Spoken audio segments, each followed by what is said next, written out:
Nama saya Rufin Staik, NIM 2101-14026.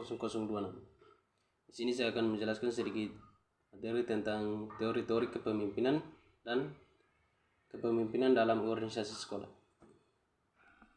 Yang pertama, pengertian kepemimpinan. Kepemimpinan itu dapat didefinisikan sebagai suatu proses yang kompleks di mana seseorang pemimpin mempengaruhi bawahannya dalam melaksanakan dan mencapai visi misi dan tugas atau objektif dan membawa organisasi menjadi lebih maju dan bersatu. Berikut fungsi kepemimpinan. Kepemimpinan itu memiliki fungsi, yaitu yang pertama, menjaga adanya koordinasi dan integrasi dalam organisasi supaya semua beroperasi secara efektif. Fungsi yang kedua itu merumuskan tujuan institusional atau organisasional dan menentukan sarana serta cara-cara yang efisien untuk mencapai tujuan tersebut.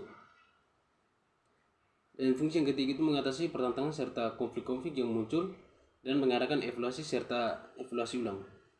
Dan yang berikut itu teori-teori kepemimpinan. Di sini teori yang pertama itu teori sifat, yang kedua teori perilaku, yang ketiga teori lingkungan, yang keempat teori implisit, yang kelima teori Gradman, yang keenam teori transformasi, yang ketujuh teori neokarismatik, dan yang kedelapan teori kepemimpinan karismatik. Yang berikut fungsi teori kepemimpinan. Di sini terdapat 3 fungsi. Itu yang pertama itu perencanaan kepemimpinan atau leadership planning. Jadi pemimpin dapat mengetahui teori kepemimpinan, teori yang mana akan diterapkan dalam kegiatannya dan langkah untuk menjadi pemimpin yang lebih baik.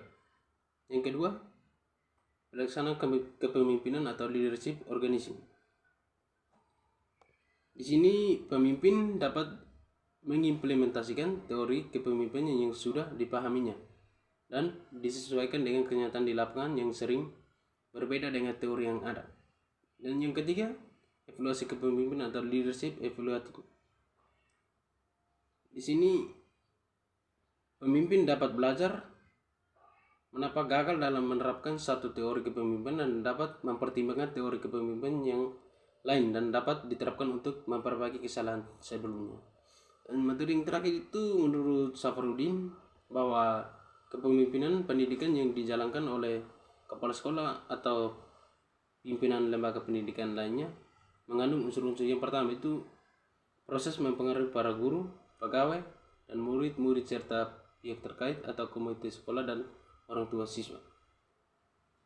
Yang berikut pengaruh yang dimaksud agar orang lain melakukan tindakan yang diinginkan. Yang terakhir, berlangsung dalam organisasi sekolah untuk mengelola aktivitas pembelajaran. Sekian materi saya ucapkan terima kasih.